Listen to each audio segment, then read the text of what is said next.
a minute, don't everybody get up and run out the door. But I got a notebook to take names if we have to. You know, the first thing about beekeeping is you should pull up your socks, and that has a lot to do with beekeeping. You may not think so, but if you try that sometime during the day, it's like beekeeping because it makes you feel better. And that's what beekeeping does. And I'm not usually a fan of PowerPoints and slides, but we're going to do that this morning. And it may seem geared towards beginners, but that's fine. There was a time that Daniel Boone shot his first bear also. So there's maybe something some of us can learn from it. So I'll go through some slides and then we'll talk about rules.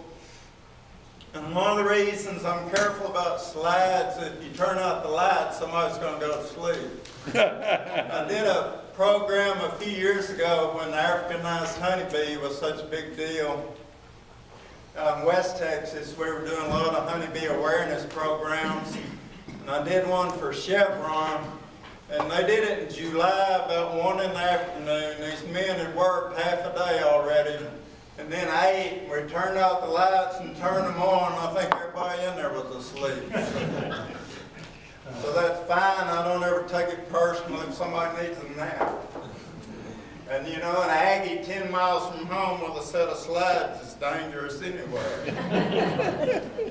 But we're going to talk a little bit about diseases and pests because that is still something we have to be aware of. And you know, bees, it's like having cows and chickens. If you've had bees, they're going to go dying. And if anybody in here has had bees for more than a year or two and hadn't had any die, then we're going to let them talk in a minute.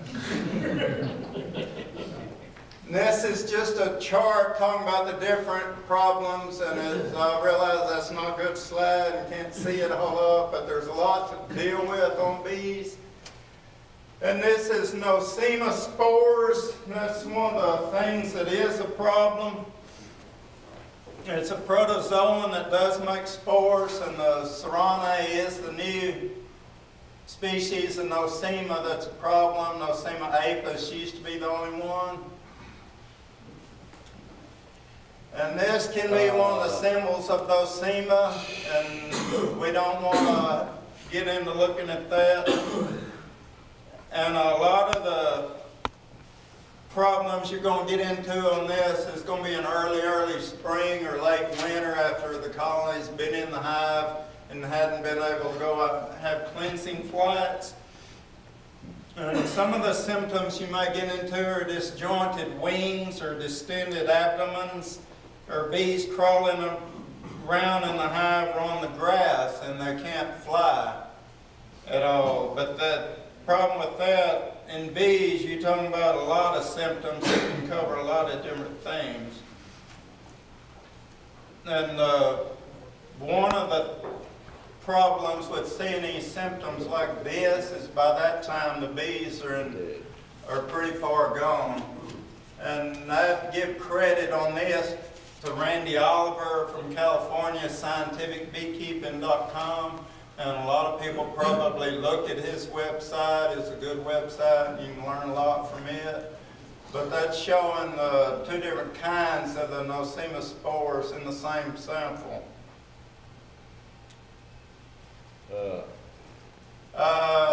Generally a pesticide kill. But I want to back up a minute. Talk a little bit about treatment. A lot of people do use the Fumidil B for Nosema, and it does work. It is effective generally.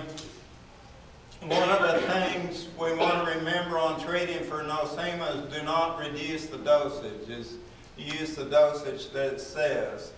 And one of the things I want to mention on using chemicals is do read and follow the label, because it's on there for a reason. And there's no reason to read the label and it says 2 ounces and you say, well, 5 ounces ought to work really well.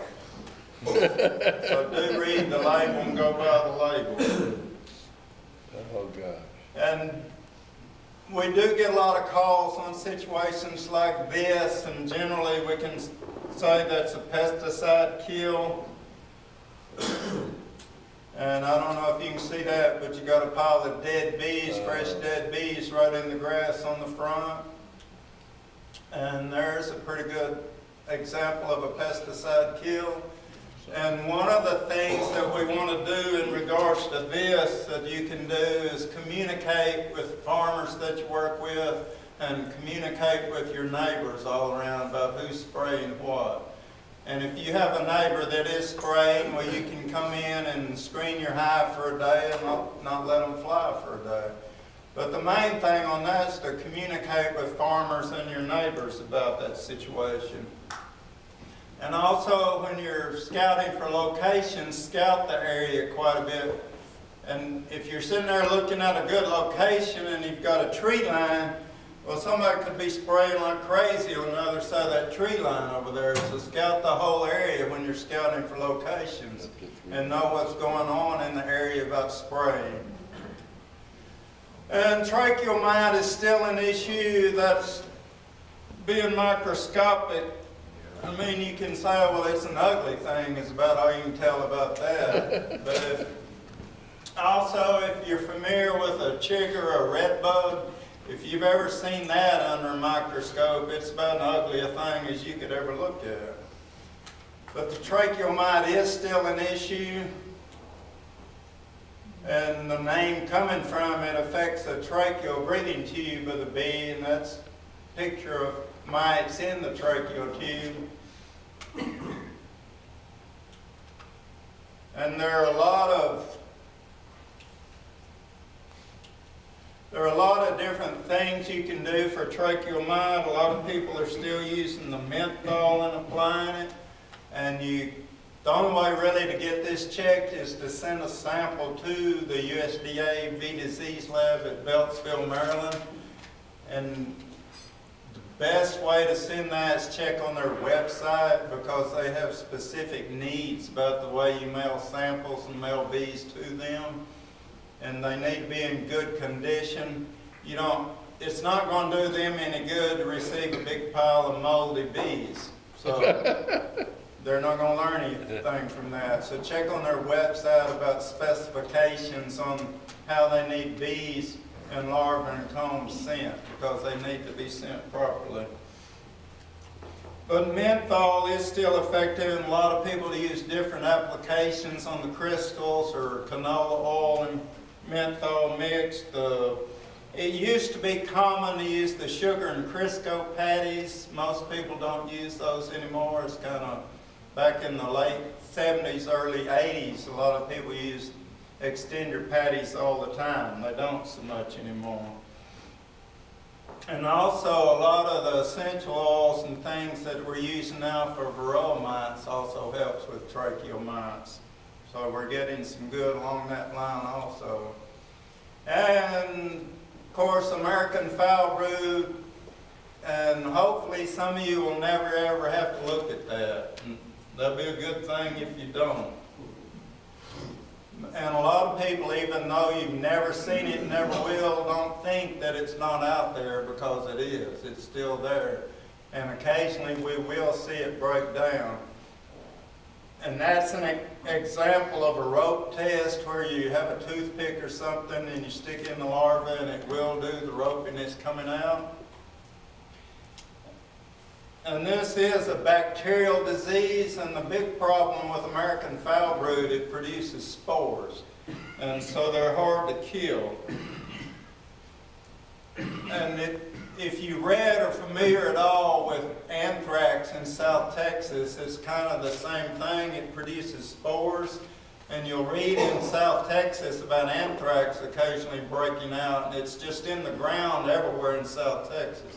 And your spores on American foul brood are going to be in equipment. It's just going to be there. The question is if conditions get right for it to break down. And the spores can live, some literature says 40 to 70 years. So anything that produces spores, it's hard to get rid of. And the first thing to remember is essentially on American foul brood,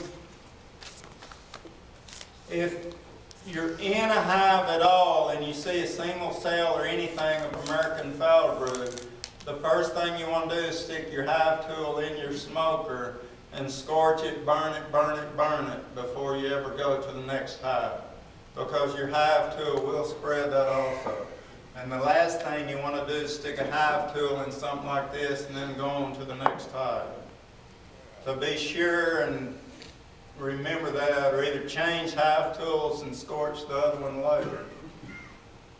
And we call this the American foul brood remedy, and that's a cure right there. And that is what we pretty much insist on American foul brood. And if you find frames of American foul brood, throw them in the fire, get rid of them. You can reuse the boxes, but I would scorch the boxes also. But the frames, get out of there. And you're talking about on those spores, it affects the very young larvae. And what you're talking about, if you've got 6 colonies in an apiary, you're sitting there messing with one and you're risking all 6 of them.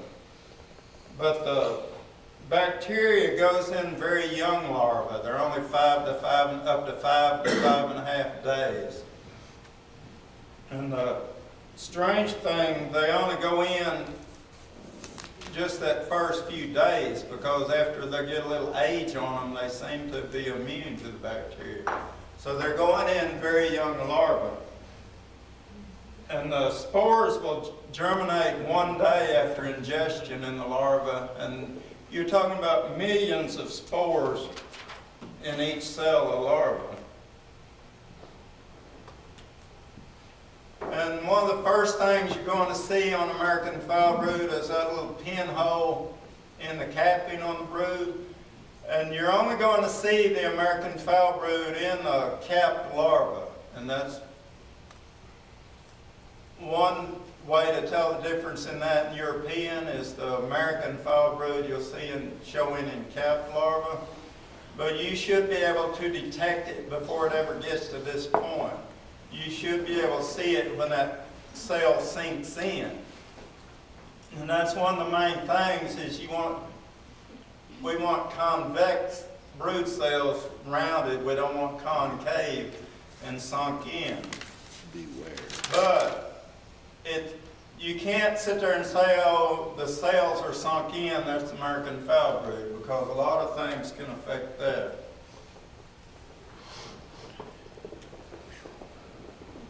And as the American foul brood progresses, you're going to see the pupa gradually die up and that tongue protrude sideways out from the cell.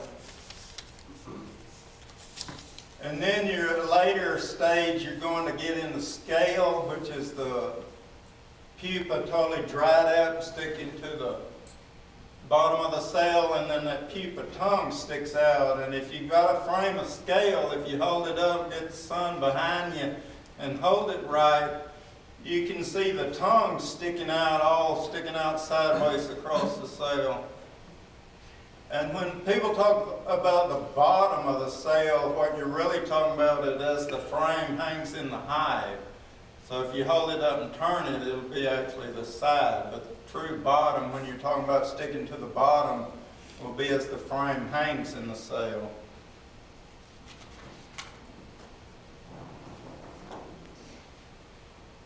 And that's an example of a brood pattern from American foul brood.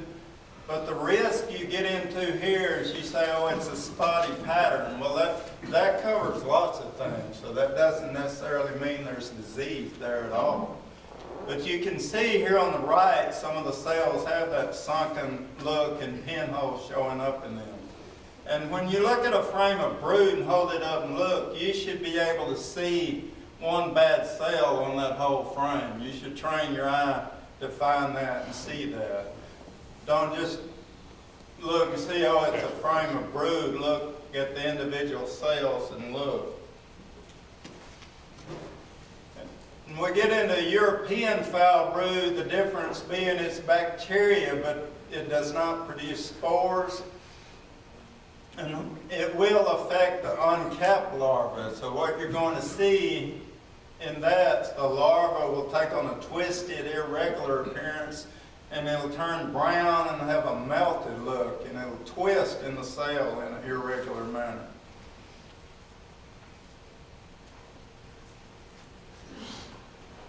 And that also is a spotty brood pattern. That is one of the things more likely to look at on European foul brood. But again, that can cover lots of things. I mean, you may have a no good queen at having a pattern like that, so it does not necessarily mean there's a disease problem at all. And again, that gives maybe a little better picture of the twisted larva and irregular. And that's a good picture maybe of what it looks like as it turns brown and kind of twists up against the side of the cell in irregular fashion. And a lot of people tend to not worry a whole lot about European foul brood, but it can be a problem. In the early spring, we see it a lot. I saw it a lot last year. And you can dust with terramycin, and we'll go over that. You can dust with terramycin and generally get over European. The funny thing, a good, tremendous honey flow will usually boost the bees out of European. And also requeening will help in a lot of ways, because not just a new strong laying queen, but that breaks the brood cycle and it gives bees time to clean out cells and everything and get rid of diseased larvae, and it helps break that pattern. Then a good new queen can take off laying in good clean cells. And there again, that's a kind of a close-up of a twisted larva against the side of the cell, and you can see how it's twisted in an irregular fashion. And TM25 or terramycin is what can be used and is used.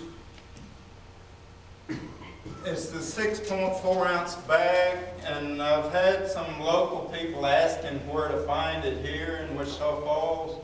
And I talked to a lady over here at Animal Health International on Central Freeway. And the number is 940-851-0050. But she said they have their own private label of the TM25 in 6.4 ounce bags that they can get. And she said she'll sell you all you want. And generally, recipe's going to call for one of these bags for a 2-pound bag of powdered sugar.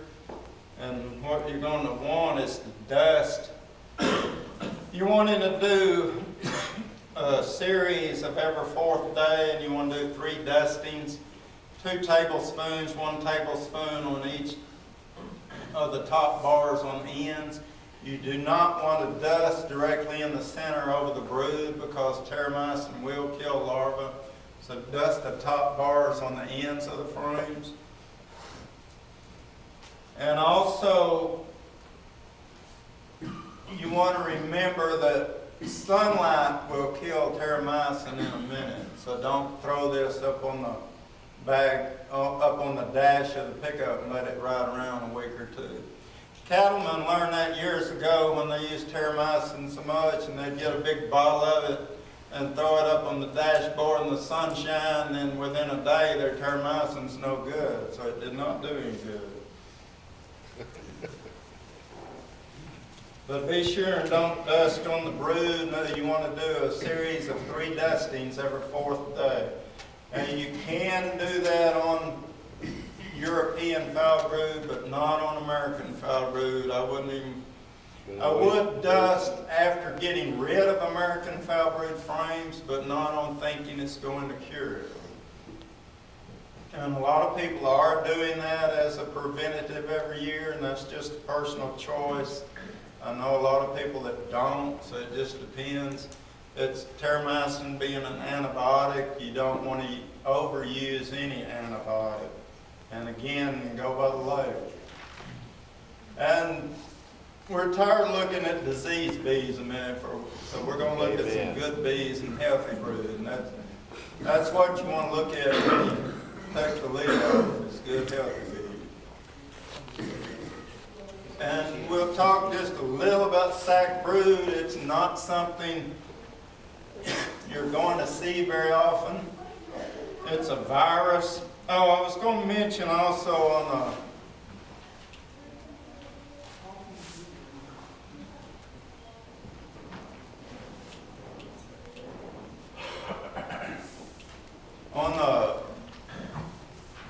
along with termicin is some people now are using the tylosin on American foul brood, and I seem to get a lot of different reactions from beekeepers because some people say the tylosin really works and some people say it does not, but I would not use the tylosin unless you have an active case of American foul brood. The sac brood is a virus and it's not seen very often, but the name is obvious. You can pull out the cell and it's like it's in a liquid sac when you pull it out. And I've never seen this actually but a couple of times myself, so you're not going to see it very often. But it's just an awareness of that. And you can find this chart in any book or on the internet. We're going to talk about varroa mites a little bit. That's just the life cycle. And a lot of these, that type of slide you can't see anyway. I can't. But what you want to realize is the mite is entering that cell with the larva. And then within 5 to 5.5 days, that mite's laying eggs, and then that mite's going to feed on the larva and pupa inside there and then come out when the capping's gone and attach to other bees and go back in other cells. And you're going to, in the spring and summer, you're going to see the mites worse in the brood, and in the fall and winter, you're going to see it worse on adult bees. And this is an example of what you might pull out from varroa mite damage and called parasitic mite syndrome, and what it may look like. And I've seen pupa, not to this stage yet, that you can actually see holes in the body on it, and a lot of times you can see little tiny, tiny black specks on it. But that's one of the things you can look at. And that, to me, is a pretty good picture of what you're going to run into sometime on parasitic mite syndrome and what you're going to look at. And the thing about this mite, it's still in the forefront of the discussion on a lot of things, and it vectors a lot of different viruses and problems. And to me, it is still a really, really big issue. And you're going to deal with this, I think, way more than you ever will American foul brood or sac brood or anything, because it's something you have to be aware of.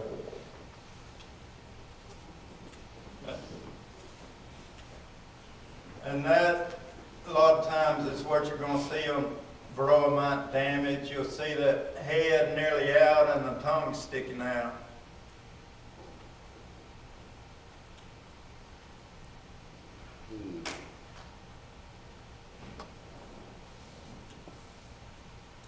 And there you can see an example of what you're going to look at if you pull a pupa out on mite damage. And I don't know if you can see it, but there's mites on that bee. But just looking through and looking at the adult bees on the comb and looking for mites is not the most effective way to check for varroa mite.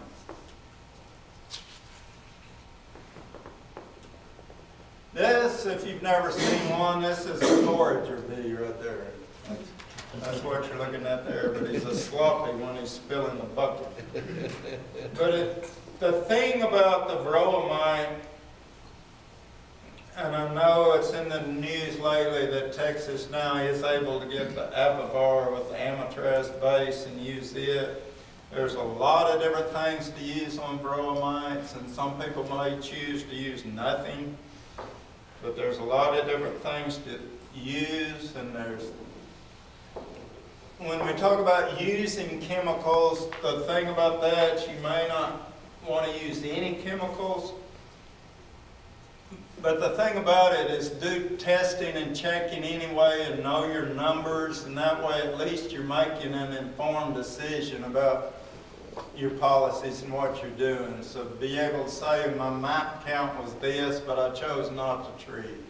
But make an informed decision and know what you're doing in your operation. And it doesn't hurt to check it.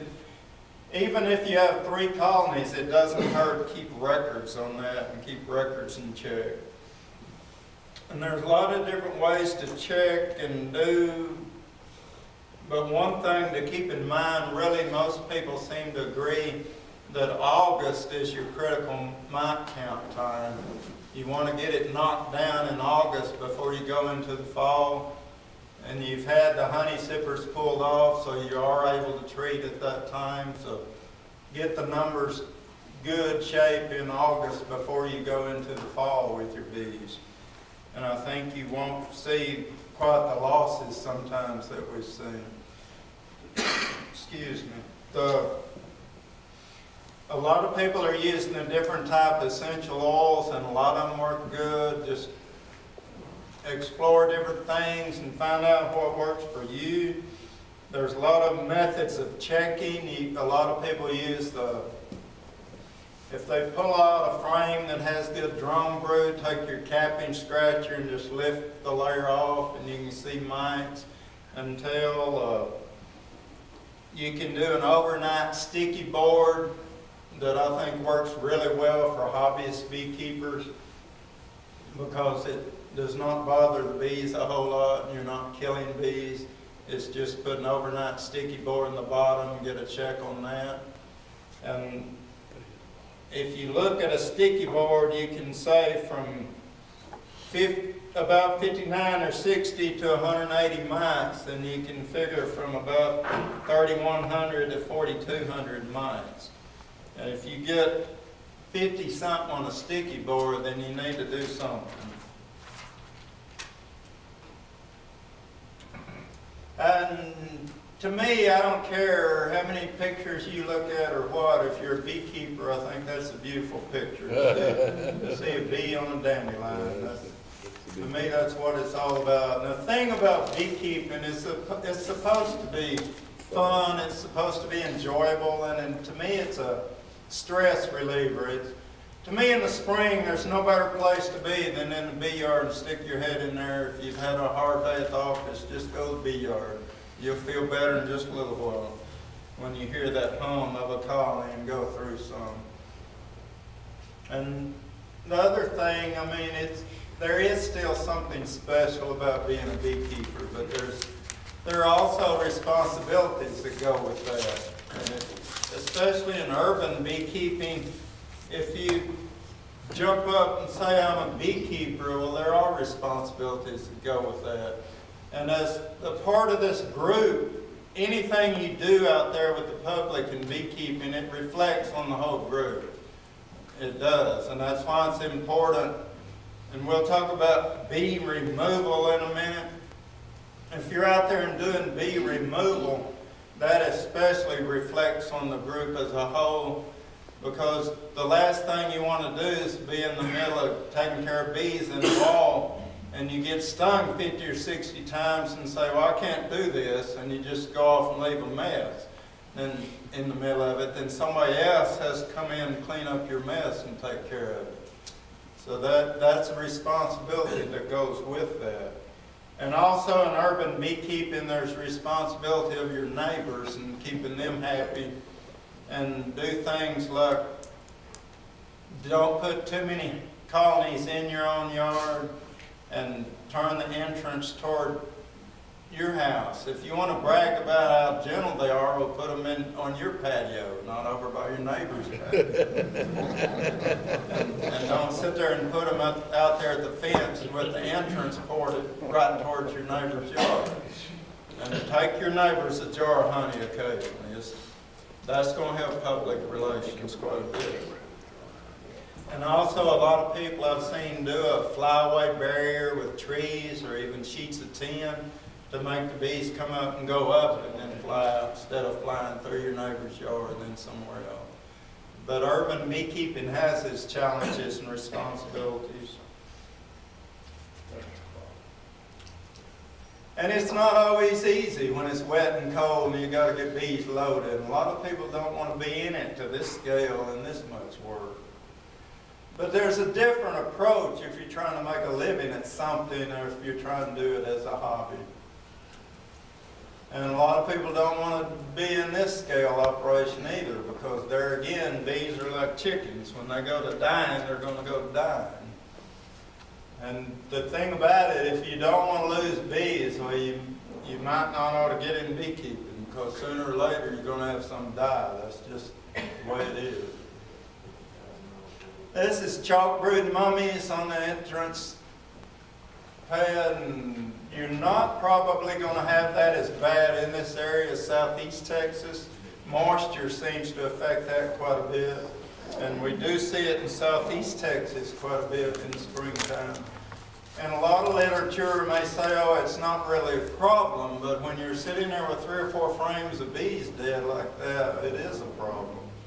But the bees have to work out of that generally. And that's a picture of chalk in the cells where you can see before it's pulled out. That's chalk brood in the cells. Of course, it's called chalk brood because it is like a piece of chalk. But it is worse when it's wet, and it's a fungus, and it infects the bees 3 to 4 days after the egg hatches. And you can see on this one on chalk brood, and sometimes you wonder why some are black and some are white. There's a plus and a minus strain, and when they fuse, sometimes the spore cyst will form and can turn black. But that's why sometimes you'll see black and white mummies. And again, we want to look at some healthy brood. And that's a pretty good cell pattern. You've got some honey and pollen on the outside, but it's pretty good. It's not solid, but it's healthy looking. And this is a good close-up of healthy cells because you can see they're convex or rounded. This is a good pattern to a certain extent, but one thing I want to mention in this regard, and especially if you get to looking at varroa mites, is you can have a whole frame of apparently good-looking capped cells, but everything under there can be dead. If the varroa mites are in there and have killed the pupa already, but the cappings are still intact, so take a toothpick and just open some and look. Because I've seen frames that look pretty good, but if you uncap a few, everything in there is dead. And that's the thing about varroa. If you're not hatching any bees, then they are going to be dead. This is a good frame, but one thing I wanted to point out on this, there's lots of bees on this brood, so you can't really see the brood. So shake them off. Shake them off and look where you can see the brood. And if your bees aren't gentle enough, you can pop them off, look at them, we'll get you a new queen. Because they should be able to stand that. And one thing about requeening, I know it's hard now when they're talking about $20 or something for a queen, but it's the best money you can ever spend.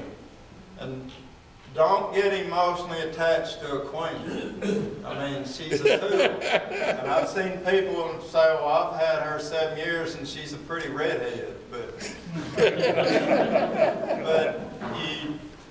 that's not what a queen's about. So don't worry about replacing a queen. I do a lot of programs for school kids, and I talk to them about you'd never eat watermelon. But I tell them about queen replacement. And I say you go in there and find the queen and it's just off with your head. So that's the way really you want to look at a queen. If she's not doing the job, get rid of her. And I hope you never have to see this either. And being up here in Wichita Falls where it never rains anyway, you're not likely to have that as much as southeast Texas. But I've seen I've seen hives like that and it gets to be a mess, a small hive beetle larva. A lot of times you'll see this in the bottom corner of a frame that's long gone on small hive beetle. And this is really a mess on small hive beetle. And I've seen a hive down by Houston where it was just literally running out the entrance like that from the honey and all being sliced through and eaten. It was just pouring out the hive entrance, honey and melted comb mess, larvae just running everywhere. Now, I'll give credit to University of Georgia for that, showing the small hive beetles, and you can tell because of the clubs on the antennas. And a lot of times, if you crack open the lid and look pretty quick, they'll be running around on the top of it or the top board. And you really are not going to have much problem, I don't think, with small hive beetles if you keep a good, strong, healthy hive. It's not that much of an issue, and don't worry about seeing a few because they're going to be around. You don't really want to see them like that. And a lot of people are using the beetle traps and the oils and a lot of things you can use. You want to keep your hives off the ground because the larvae have to go into the ground to pupate. You can buy the guard star to drench the ground around, but it's better if you just pour a big concrete slab out there and keep them all on that. But keep them up off the ground all you can. You do want to be cautious on your mating nukes and small groups of bees because the beetles can cause them to abscond if they get discouraged from that.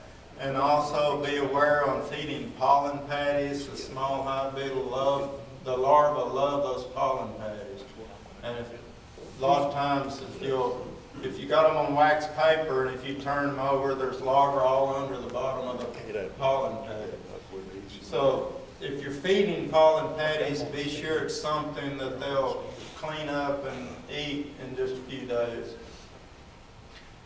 We've seen, especially when they're hauling bees back from California and they unload a flatbed truck, after they get all the pallets off, the whole bed of the truck's just running with small hive beetles everywhere from them being bounced out. And also be aware on the larvae, don't pull off 40 or 50 supers of honey and set them in the honey house and go off for a week or two. Because if you come back, you may have larvae going everywhere.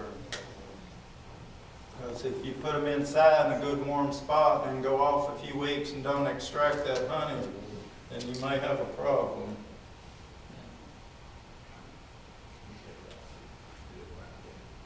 And there you can see the larvae in the comb.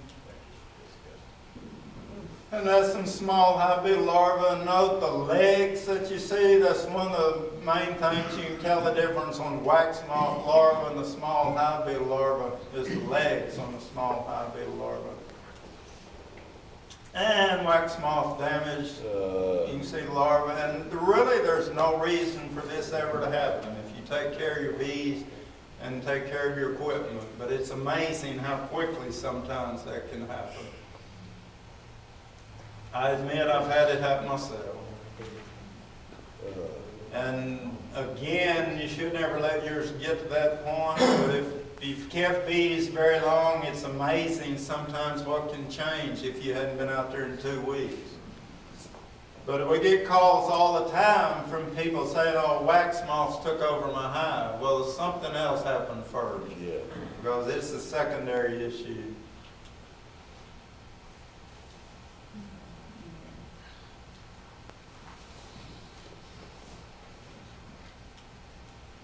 That's generally what you'll see a lot, is the cocoons on the top bar. And what most people do is they're using the paradichlorobenzene or PDB crystals and storage. And you don't want to put too many super stacked up before you put your crystals, and you want to tape holes and keep it airtight for the fumes to work from the crystals. And some people will stack 4 supers and then 5 or 6 tablespoons. Or you can go super by super and put an index card and a tablespoon of crystals, and a super, then a tablespoon of crystals. But keep it airtight and check it every few weeks, because the crystals have to be there for it to be active. And if you're doing a small operation, you just have a couple of hives and have room in a freezer, you can just throw your frames in the freezer, and that'll kill the larva of the wax moth. And just, if you have room, just leave your frames in there all winter. And there's a lot of things that'll work.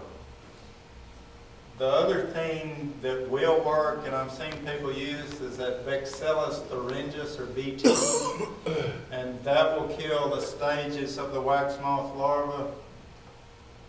You still have to do something with it as far as storage, and also after that, and they're wet from that BT and water mix, sometimes you're going to have mold form in there. But if you can put them in a freezer and freeze them 24 hours and then put a good plastic bag and keep in a closet, then you should be okay. But again, it depends on size operation. Another thing I think always to keep in mind is to have more than one hive of bees. You're not ever going to learn that much from one hive, and you have nothing to compare to. So if you're a hobbyist, have more than one hive anyway. If you only have one, there's nothing worse than having one hive and you go out there one day and the hive's dead and then you're out of bees. And if you have 2 or 3, if you lose one, you can make a split and keep going. Oh, this is highway bees right here. This is a disaster. I think he's just going to walk off down the road and forget it. The thing in beekeeper talk, this is what you say, that's not a good location. That's colony collapse. That is colony collapse.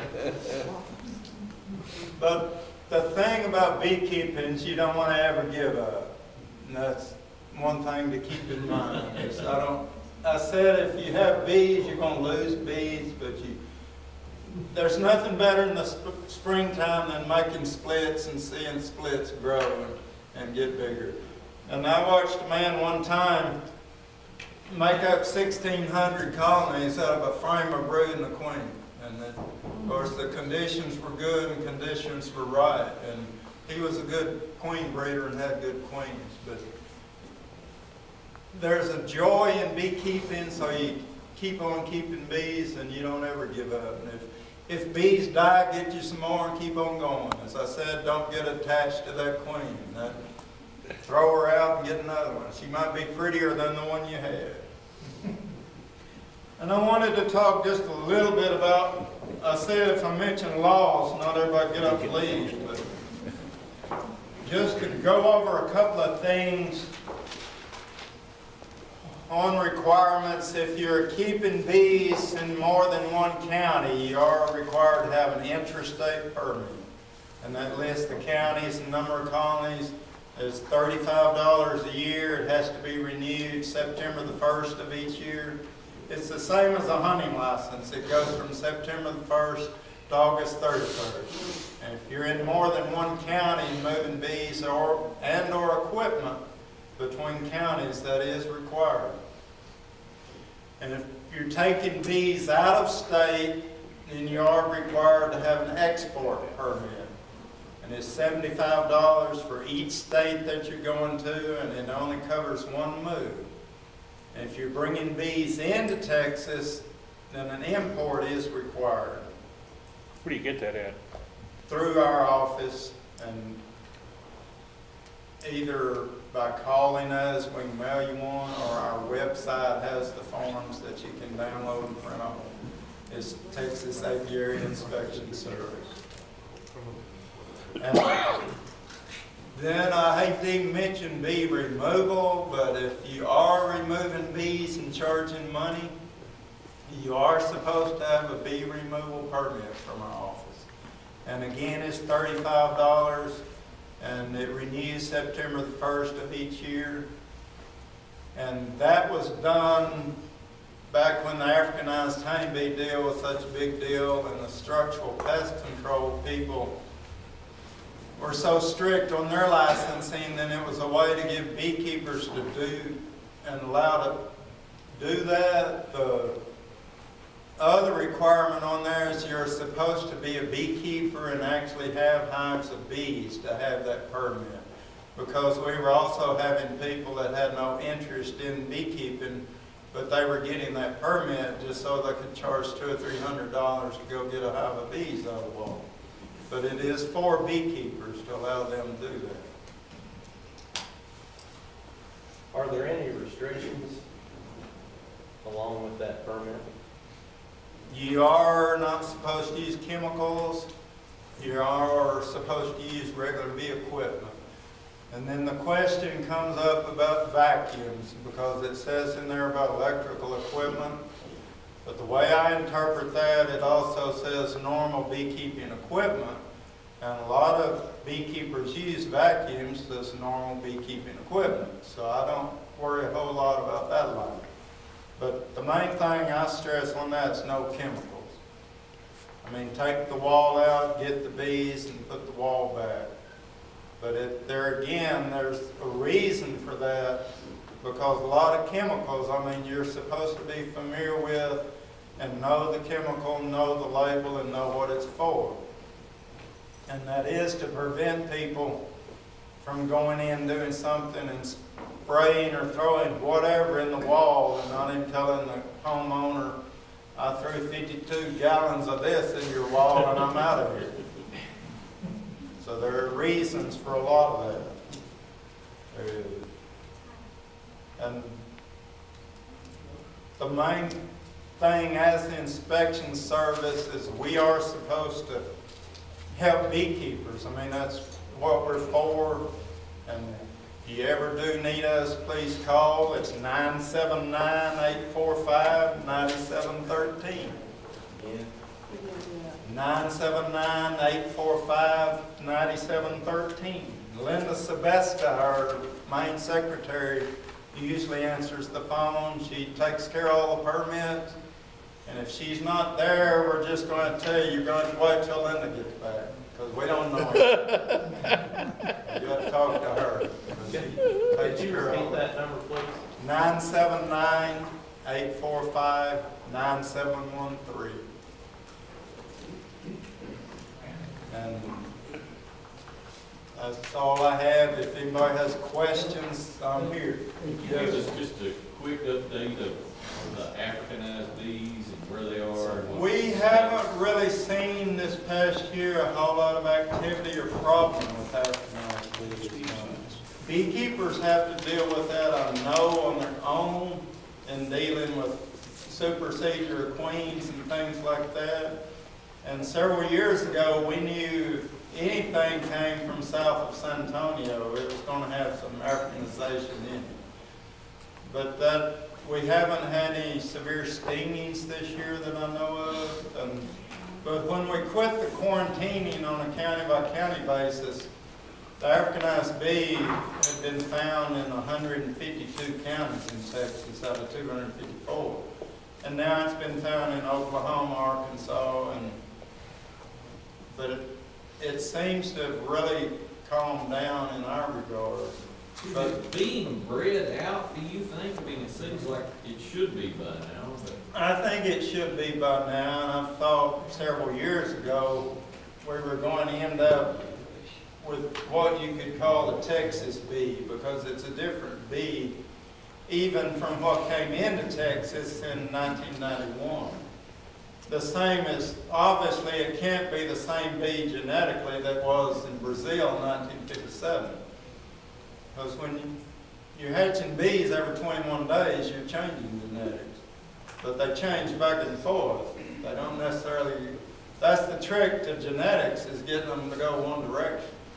But also the thing on the Africanized bees is it's like putting a brimmer bull with cows. You're going to get that hybrid vigor sometimes. You're going to get a little more kick than you wanted. But we haven't had any severe stinging incidents like we did several years ago. I think when you say I'm gonna keep bees, or I wanna keep bees, you know, anybody in the neighborhood goes, oh my God, what about those African bees? Well, that's where we tried, and I said for years, I gave honeybee awareness programs to public meetings. And I tried, and yet you still run across people say, oh, it's an Africanized bee, one sting will kill you. But I've been stung far worse by what I know is European bees than I was. If a bee is mean, it's mean. And if it stings you, what difference does it make what you call it? There's nothing about, oh, jump in the water or hold your breath. And I tell people just run in a straight line. And they said, well, how far do you have to run? And Parking the bees. Out there. I'm past 50 and I tell them, don't worry, your body will tell you when to quit running. You won't have to work on that. A beekeeper's license, you need to tell them what the requirements are. A license? You're supposed to register if you got one 12 Hive. If you can register if you want to, if you have more than 12, if you're in one county and you're not moving out of that county. But the interstate is not required unless you are going to be in more than one county. I mean, if you have one colony of bees, you can register with us if you so choose, if you want that thing. Yes, sir. What if you go to a different county to get bees and then bring them back? Is that? If you're going to get a package, it's not, but if the bees are on comb, even if it's a one-time move, you're supposed to have a permit to move those bees. And if we don't care in that regard if the seller has the permit or the buyer has the permit. That can be worked out. But one or the other, both people do not have to have a permit, but one or the other, buyer or seller, should have a permit. I'm not really talking about that. I work around a lot of people that have oil field equipment, and in a different county from here, I've been called several times to go get bees out of oil field equipment that has been sitting, and I go remove, and we're not talking about tearing out walls on buildings, we're talking about getting in. Yes, stuff. swarms, well, not really swarms, they're usually colonies, but I cut out the comb and bring everything back, and well, that would be covered under a bee removal permit because you're removing them. And it's not really such an existing colony on a comb and in a box, but it would be. Well, you would need there would be the removal permit and just the counties. We tell most people put your home county and then the adjacent counties. And then that covers pretty much what you're doing. And you can always call our office if things change and say add X county to my permit because it already exists and we can just add a county. And we have had people that I've gone to see that get the permit, and we occasionally may pull a permit and say, I want to come look at your bees, and they don't have any. Well, you're supposed to be a beekeeper to get that. And also we've had people that'll just write down 254 counties. Well, that's no good either, because obviously nobody's going to every county in Texas to get bees.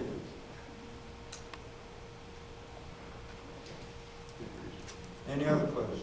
Yes, sir. Chemicals, that's, I'm not interested in pouring gasoline down my bees or anything like that, but there's a lot of, Tactic was around, for a lot of years, that's Amatraz, now that's legal, in Texas, not Tactic, but Amatraz, there's, now we had Hop Guard come out, there's a lot of people who are beer experts, present company included, who think they can make their own Hop Guard, and where do we know that the line, I don't know where it says that essential oils are legal to use for varroa mites. Where do we know what's ill-advised versus illegal? Yeah, that's the question along that line is like going to church and deciding what the Bible says. I know, but today you're the preacher, That's, There's a lot of stuff out there, and I tell people find what works for you. Yeah. Just because I'm mixed emotions on chemicals, because I would love to have a hive of bees and never put anything in it.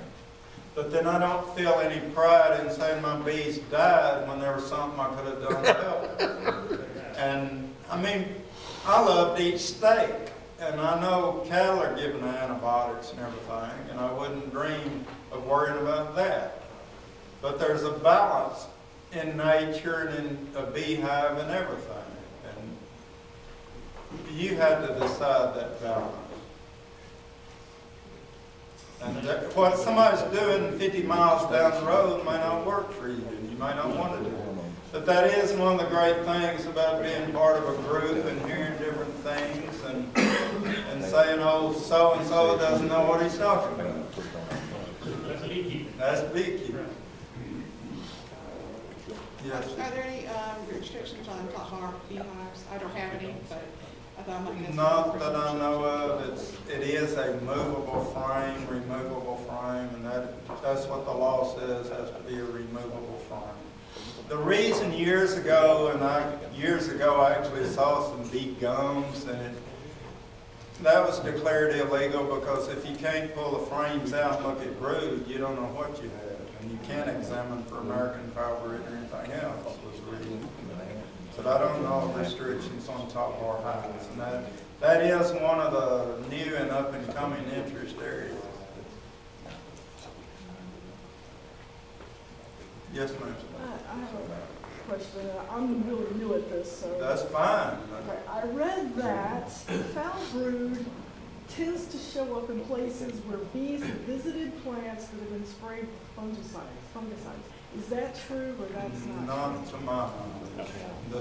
The spores on American foulbrood are just out there. That's one reason on buying used equipment, be really careful, because the spores. I mean, somebody could have lost 4 colonies to American foulbrood. It's totally dried up and gone. You can't see anything, but the spores are there. Right. And if you put bees in them, get the moisture and conditions right, they're going to break down.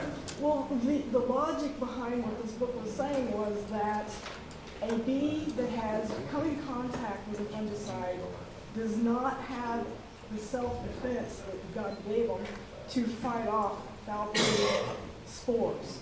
So you mean aren't the spores everywhere pretty much? The spores so are there. the bee would have a natural defense normally. And I think the book, I'm not arguing with you, I'm asking.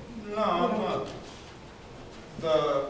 I don't think it's the bee's defense so much as the conditions have to be right for the spores to break down, environmental conditions. You know, and temperature, humidity, moisture, everything has to be right. I